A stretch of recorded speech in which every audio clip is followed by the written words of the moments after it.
जय हिंद साथियों, वतन समाचार के हेल्थ बुलेटिन में आपका स्वागत है। मैं हूं मोहम्मद अहमद। आज जिस खास मेहमान से हम आपको मिलवाने वाले हैं उनका नाम है डॉक्टर हकीम मोहम्मद तौफीक अली। डॉक्टर साहब का 40 साल का तजर्बा है। अलीगढ़ मुस्लिम विश्वविद्यालय से आपने हिकमत की तालीम हासिल की है।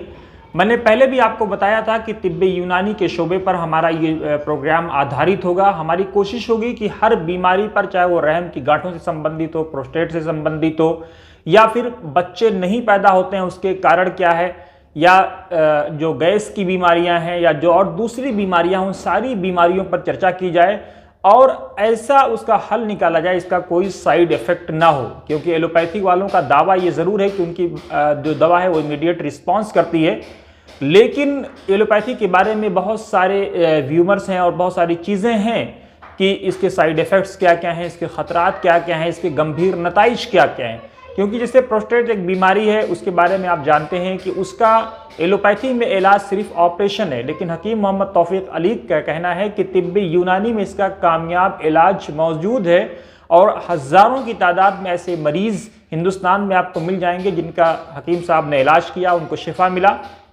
लेकिन आज के इस एपिसोड में हम बात करने वाले हैं कि वो लोग जिनके औलाद नहीं होती है उसका कारण क्या है। क्या वो मर्द की खराबी से होते हैं, या मर्द के अंदर कोई कमी होती है, या औरत के अंदर कोई कमी होती है, या दोनों के अंदर कोई कमी होती है। कई बार ऐसा होता है कि रहम ज़ाइल हो जाता है, बच्चा ज़ाइल हो जाता है रहम के अंदर से, और लोगों को शिकायत होती है कि बच्चा बीच ही में गिर गया। तो उसके कारण क्या हैं, उसमें क्या औरत के खून में गर्मी होती है, कोई और कारण होते हैं। आइए सीधे सुनवाते हैं हकीम मोहम्मद तौफीक अली से, उनका क्या कुछ इस मसले पर कहना है। एक बीमारी कहलाती है बांझपन, यानी औलाद का ना होना। ये भी बहुत आम बीमारी है और अब से नहीं, ज़माना कदीम से है। बहुत लोगों ने एक एक के बजाय दो दो शादियाँ की, तीन तीन शादी की, लेकिन कोई बच्चा नहीं हुआ। इसके सबब क्या है? कभी तो इसका सबब मर्द में होता है, कभी इसका सबब औरत में होता है, कभी इसका सबब दोनों में होता है। यानी जैसे अगर कहीं बीज बोएं तो अगर बीज भी ठीक है और जिस ज़मीन में बीज बोया गया वो बीज ज़मीन भी ठीक है, हवा पानी खाद भी उसको सही मिला है, तो फसल यकीनन अच्छी होगी। और अगर इनमें किसी में भी कहीं भी एक फ़ाल्ट है तो फिर फसल पैदा नहीं होगी। तो इसमें बहुत से बेचारे हमारे भाई बहन ऐसे हैं कि वो झाड़ फूँक के चक्कर में फिरते रहते हैं और सही इलाज नहीं कराते। तो याद रखिए, तिब्बे यूनानी में इसका बहुत कामयाब इलाज है, लेकिन वो हस्ब हाल हस्ब मर्ज़ होता है। भाई दोनों मियाँ बीवी अगर चेकअप कराया है, उसने सीमेन यानी मनी चेक कराई है, उसमें जरासीम की कमी है, कमज़ोरी है, और ऐसे औरत में कोई कमी है, उसमें क्या रहम में गांठें हैं, या पीसीओडी है, फैलोपियन ट्यूब बंद है, या महीने की ख़राबी है, बंद है, हार्मोनल कोई डिस्टर्बेंसेस हैं, वगैरह वगैरह बहुत सी कमी औरतों में हो सकती है। कभी कभी औरतों में खून में जहरीला मादा ज़्यादा होता है, कोई इन्फेक्शन रहा होता है, तो उसमें इस्तक़रार नहीं होता। और अगर इस्तक़रार होता है यानी हमल करार पा जाता है तो बीच में ज़ाया हो जाता है उस जहरीले मादे की वजह से। तो इस तरह से उनका दोनों का इलाज होना ज़रूरी है। सही तरीके से दोनों इलाज हो तो मालिक हकीक से उम्मीद है कि औलाद पैदा होगी। हमारा एपिसोड कैसा लगा ज़रूर कमेंट बॉक्स में अपनी राय दें। साथ ही आप हमारे यूट्यूब चैनल को लाइक शेयर और सब्सक्राइब भी करें।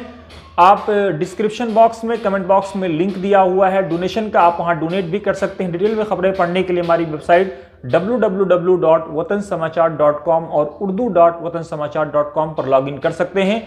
अगर आप हकीम साहब से रब्ता करना चाहते हैं तो उनका नंबर है 9811008290। आपका पता है 20/1 बस्ती हजरत निज़ामुद्दीन नियर मोगरा गेस्ट हाउस, काली मस्जिद। अगर आपको कोई इलाज कराना है तो सीधे हकीम साहब से रब्ता कर सकते हैं, क्योंकि हकीम साहब का जो इलाज है वो पेशाब के कलर को देख करके और मिजाज को देख करके कि आदमी का जो मरीज़ है, आदमी का जो मिजाज है, बीमार का जो मिजाज है वो क्या है, सौदावी है, सफरावी है, बलगमी है, उस बुनियाद पर वो इलाज करते हैं।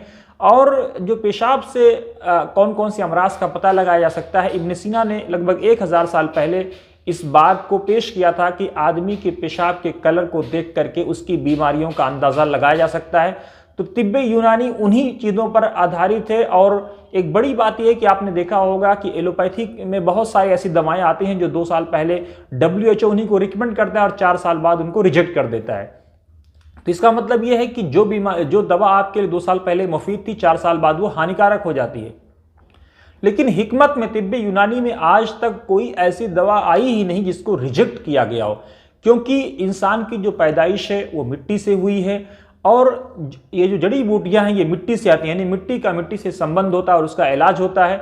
बहरहाल आप देखते रहिए वतन समाचार और ज़रूर आप अपनी राय से इस वीडियो के बारे में अवगत करें। और हमारी कोशिश होगी कि हर रोज़ नहीं तो कम से कम हफ्ते में, 2 दिन में, 3 दिन में एक वीडियो ज़रूर हेल्थ बुलेटिन की शक्ल में आपके सामने पेश करें, ताकि ज़्यादा से ज़्यादा लोगों को बीमारियों के बारे में पता लग सके कि कौन सी बीमारी के कारण क्या होते हैं और उनका इलाज क्या है।